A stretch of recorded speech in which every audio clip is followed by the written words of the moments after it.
Let's talk about almond milk. We drink almond milk exclusively in the Dono household, which we started doing when Kelly was a baby after he had some dietary issues. I'm a baby! Oh. I don't want to be a baby. You're not a baby anymore. The doctor said to give him soy milk. After doing some research on my own, I decided I didn't want to give a baby soy milk every day. No baby soy milk. Yeah, no. And so we decided to do almond milk, and we were buying it exclusively from like Safeway, using just a Blue Diamond brand.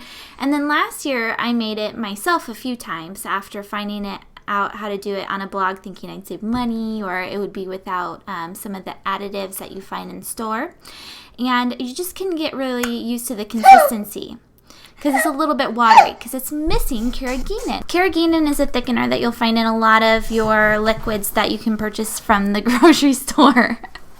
And so some people say it might be cancer-causing based off of a few studies, but I've talked to a couple of people that say that's really not that big of a deal. So it's up to you on whether or not that's a concern. But we mainly started doing almond milk exclusively from home because it's zero waste. You buy almonds and you buy any ingredients in the bulk section. I make it with just plain almonds, organic almonds, which you'll see on the bulk bins if you're a raw foodie type person, or if you are just concerned about nutrition as far as what's actually in the almonds.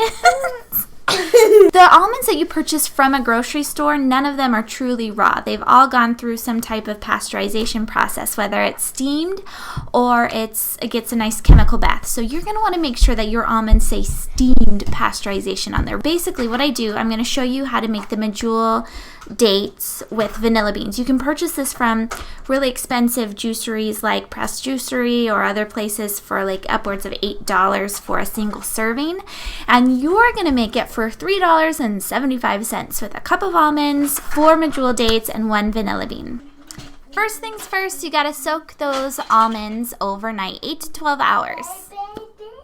Then fill up with about a little over 3 cups of filtered water. Then take your almonds that you've already rinsed and drained, and you're going to put those in with the water in your blender. Pop the top on and blend. Just blend all the way to make sure that the almonds look like there's no big pieces that are whizzing around. Sometimes I'll use my bullet and I'll see that in the bullet it won't always blend the almonds all the way down, so just kind of gauge what your machine is doing. I love how frothy it is. It looks so delicious just in the blender.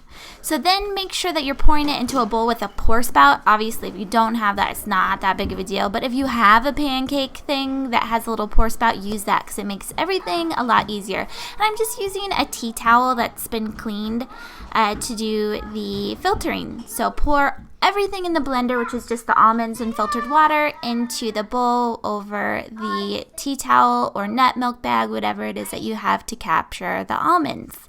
Really give it a good shake. Make sure all of it is out because you're going to use that almond pulp in the dehydrator later. Alright, once you've got all the almond pulp out of your blender, go ahead and give it a good squeeze. So this is the hand pressing of the copywriting, marketing jargon that these juiceries are using, is that it's hand pressed. You're squeezing everything out of there of the almond pulp. Remember, you're going to want to put this in the dehydrator in your oven later so that you can use this for almond flour. Almond meal at Whole Foods is $10.30 a pound. So now you're going to use a vanilla bean. Scrape all of the vanilla bean out of there. So now we're going to take the soaked medjool dates and put that in with the vanilla bean and the almond milk that we cut the pulp out of already. Pour everything in the bowl back into the blender that you rinsed out already. Blend it up. And again, make sure that everything is blended well so that you don't have any big pieces left. Pour all of the contents of the blender in through a strainer back into the bowl that again you rinsed out. So what you're going to see here is just the bigger pieces of the date. And voila, you've got a nice foamy, frothy, yummy almond milk with vanilla bean in it and medjool dates. So then put it into a glass jar. I love this one from Costco. It was $12 for a set of like 4 of them, but you can also get them from thrift shops because they were big back in when our parents were doing all of this fun stuff. So anyway, take your pancake bowl mixer thing and use the pour spout to pour all of it into your glass container to use later. You can see the vanilla bean is swirling around there and the smaller pieces of the date Super, super yummy. Yum. Just make sure everything is going to settle and separate in the fridge. Make sure that you shake it up or give it a nice swirl every time you use it. It'll last 3 to 5 days. Enjoy!